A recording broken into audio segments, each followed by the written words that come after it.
പരസ്യങ്ങള് പലതരത്തിലുണ്ട്. പലതരം പരസ്യങ്ങൾ നമുക്ക് കാണാൻ കഴിയും. അങ്ങനെ പരസ്യങ്ങളെ എങ്ങനെയാണ് വിഭജിച്ചിരിക്കുന്നത്, വിഭാഗീകരണം നടത്തിയിരിക്കുന്നത് എന്നുള്ളതാണ് ഇന്ന് നമ്മൾ കാണുന്നത്. പലതരം പരസ്യങ്ങളല്ല, അതോടൊപ്പം നമ്മൾ പറയുന്നത് ക്ലാസിഫിക്കേഷൻ ഓഫ് അഡ്വർടൈസ്മെന്റ്സ്. പല മാനദണ്ഡങ്ങൾ അനുസരിച്ച് പരസ്യങ്ങളെ പല ഗ്രൂപ്പുകളായി, പല ശ്രേണികളായി തിരിച്ചിരിക്കുന്നു. അത് പലതരം പരസ്യങ്ങൾ എന്ന് പറയുന്നതിലേക്ക് ഉള്ള ഒരു പടിയാണ്. പലതരം പരസ്യങ്ങളല്ല, ഡിഫറെന്റ് ടൈപ്പ് ഓഫ് അഡ്വർടൈസ്മെന്റ്സ് അല്ല, ക്ലാസിഫിക്കേഷൻ ഓഫ് അഡ്വർടൈസ്മെന്റ്. ക്ലാസിഫൈ ചെയ്യുമ്പോൾ നമുക്കറിയാം അത് പലതരത്തിലേക്ക് വരും. അപ്പൊ അങ്ങനെ രണ്ടും ബന്ധപ്പെട്ട് നിൽക്കുന്ന മേഖലയാണ് എന്നുള്ളത് ഓർക്കുക. ഒപ്പം ഈ പ്രധാനപ്പെട്ട ക്ലാസിഫിക്കേഷൻസും ഓർക്കുക. നമ്മൾ ഇന്ന് പ്രധാനമായിട്ടും പറയുക ക്ലാസിഫിക്കേഷൻ എങ്ങനെയാണ് എന്നുള്ളതിനാണ്. അതിനുശേഷം ഓരോ പരസ്യങ്ങൾ നമ്മൾ എടുത്തു പറയും. ആ സമയത്ത് ടൈപ്പ് ഓഫ് അഡ്വർടൈസ്മെന്റിലേക്ക് നമ്മൾ പോകും. പല മാനദണ്ഡങ്ങൾ അനുസരിച്ച് പല തരത്തിൽ പരസ്യത്തെ ക്ലാസിഫൈ ചെയ്തിട്ടുണ്ട്. Classification of advertisement is conducted with a different approach. Management scientists have classified advertising on different criteria, based on different criteria. The basic classification based on area, audience, media, function and stage.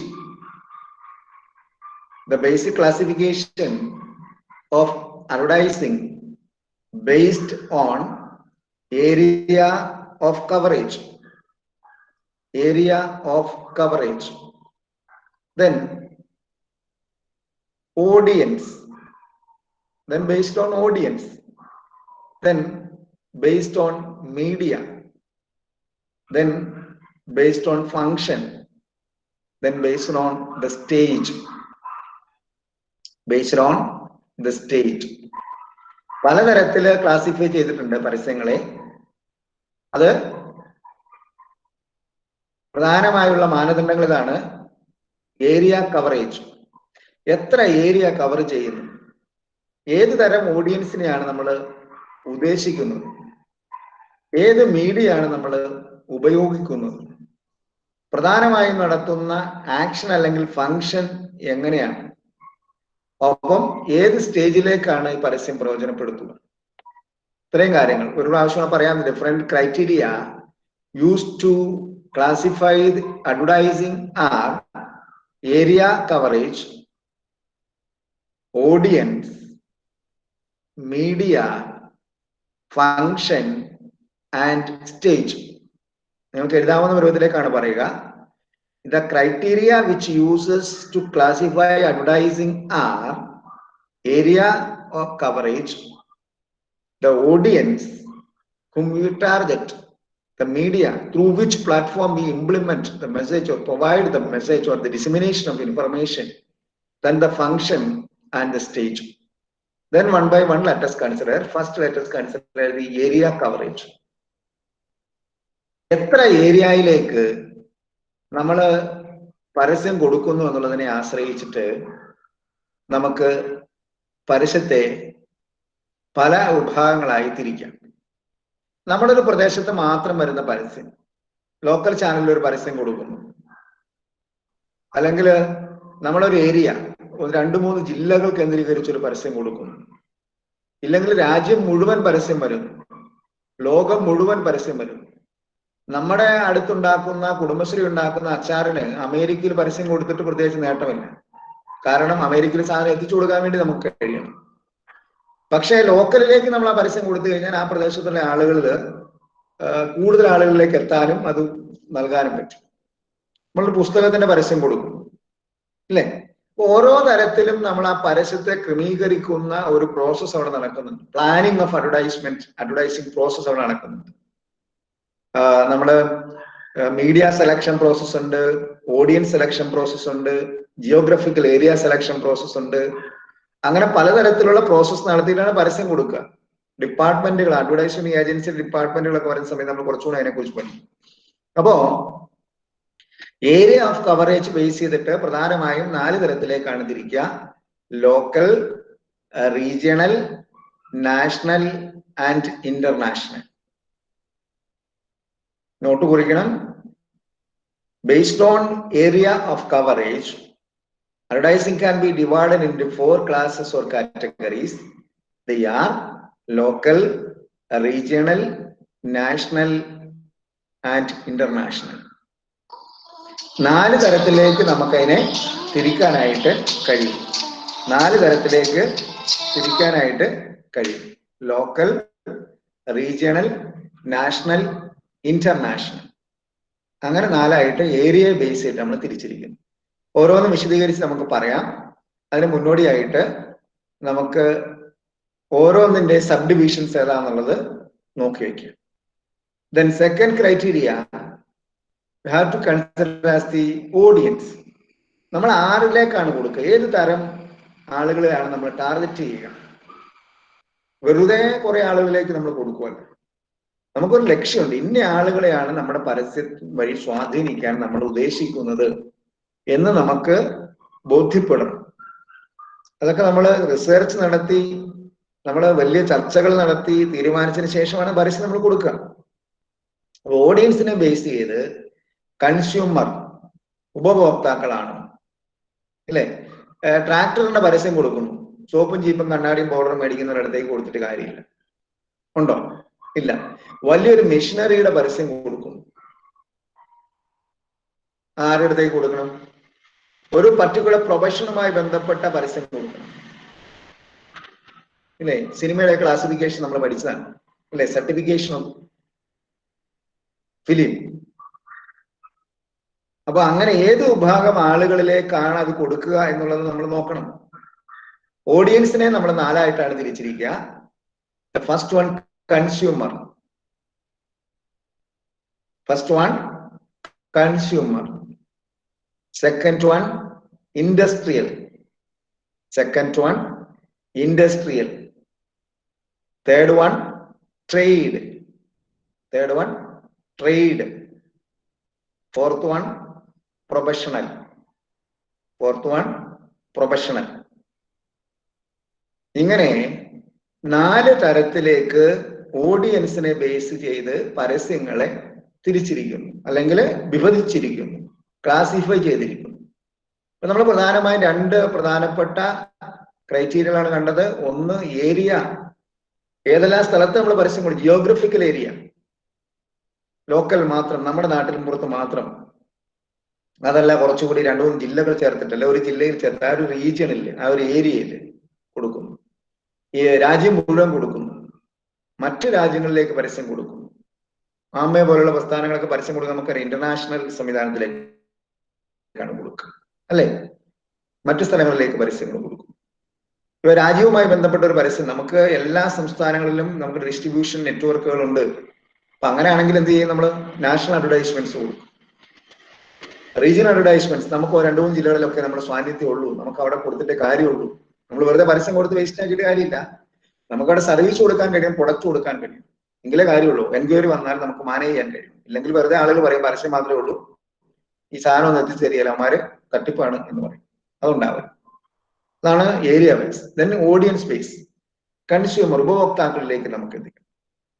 അപ്പൊ അത്ര consumer products and goods ആയിരിക്കും, അല്ലെ service ആയിരിക്കും അല്ലെ.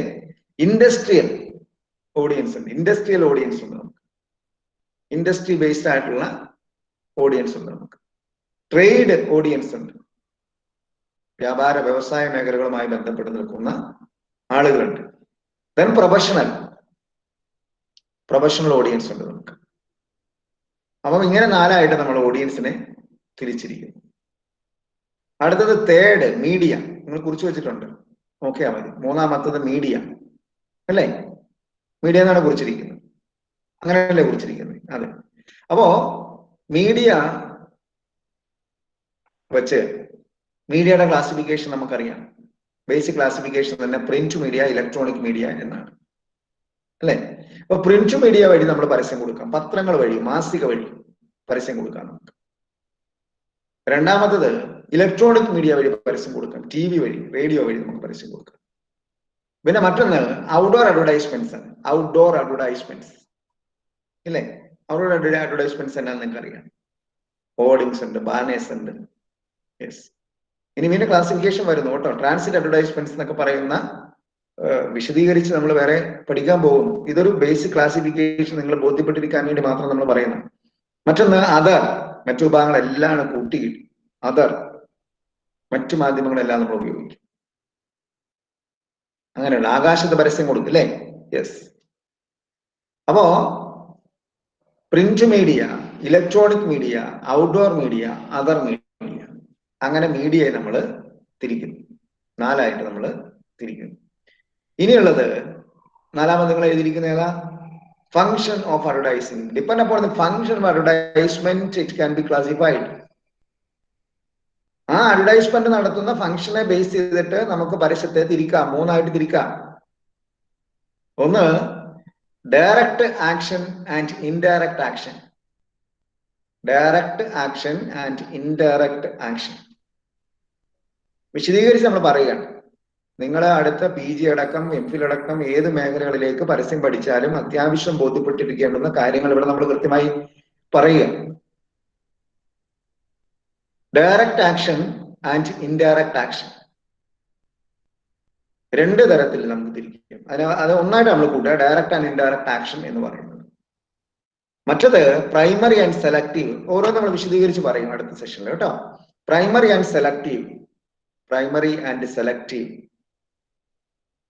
മൂന്നാമത് product and institution.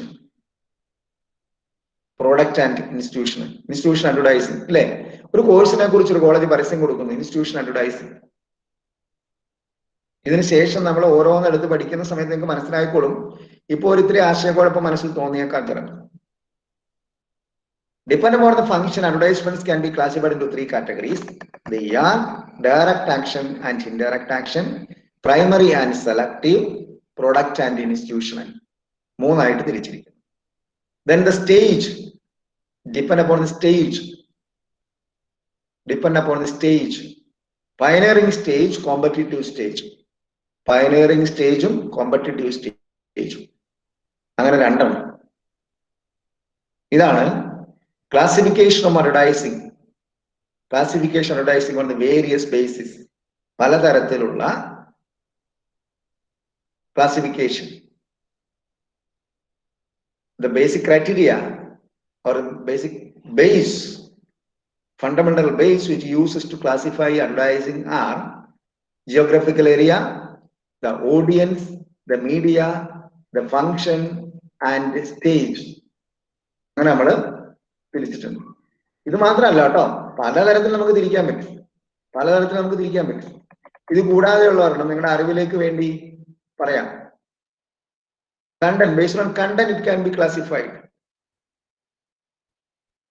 Content based on sponsor it can be classified. Based on intended effort it can be classified. Level of demand influence it can be classified. അതുകൂടി ചെറുതായിട്ട് ഞാൻ പറയാം. എല്ലാം കൂടെ കേട്ടിട്ട് ആശയക്കുഴപ്പത്തിലേക്ക് നിങ്ങൾ വരണ്ട. ഇത് ക്ലാസിഫിക്കേഷന് വേണ്ടിയുള്ള ഒരു ഇൻട്രഡക്ടറി സെഷനായി മാത്രം കരുതിയാൽ മതി. ഇങ്ങനെയൊക്കെ തിരിക്കാൻ പറ്റും എന്ന് നിങ്ങൾ ഓർത്തിരിക്കുക. ജിയോഗ്രഫിക്കൽ ഏരിയയിൽ നാഷണൽ, റീജിയണൽ, ലോക്കൽ എന്ന് തിരിക്കാൻ പറ്റും. ഇത് വേറെ ക്ലാസിഫിക്കേഷൻ നമ്മൾ പറയാം. പലതരത്തിൽ ക്ലാസിഫൈ ചെയ്തിട്ടുണ്ട്. നമ്മൾ ആദ്യം തന്നെ പറഞ്ഞിരുന്നു, management scientist divide or used different strategy and criteria to divide advertising. ഒരെണ്ണം വെച്ചിട്ടാണ് നമ്മൾ പറഞ്ഞത് കേട്ടോ. ജിയോഗ്രഫിക്കൽ ഏരിയ വെച്ചിട്ട് നാഷണൽ, റീജിയണൽ, ലോക്കൽ എന്ന് തിരിക്കാൻ പറ്റും. കണ്ടന്റ് വെച്ചിട്ട്, പരസ്യത്തിന്റെ കണ്ടന്റ് വെച്ചിട്ട് either it can be a product advertising, brand advertising or institution advertising. അതിനോട് കൺഫ്യൂഷൻ ഉണ്ടാവരുത്. മുമ്പ് പറഞ്ഞതിന് നമ്മൾ ബേസിക് ആയിട്ട് 5 പ്ലാറ്റ്ഫോമിൽ നമ്മൾ തിരിച്ചു വെച്ചിരിക്കുന്നു. ഇപ്പം ഇങ്ങനെയും തിരിക്കാം. ഇത് മാത്രമാണോ എന്ന് നിങ്ങൾ വായിച്ചറിഞ്ഞാൽ അല്ല, ഇനിയും മറ്റു മെത്തേഡുകൾ ഉണ്ട്. Modes there V are using എന്ന് നിങ്ങൾ അറിഞ്ഞിരിക്കണം.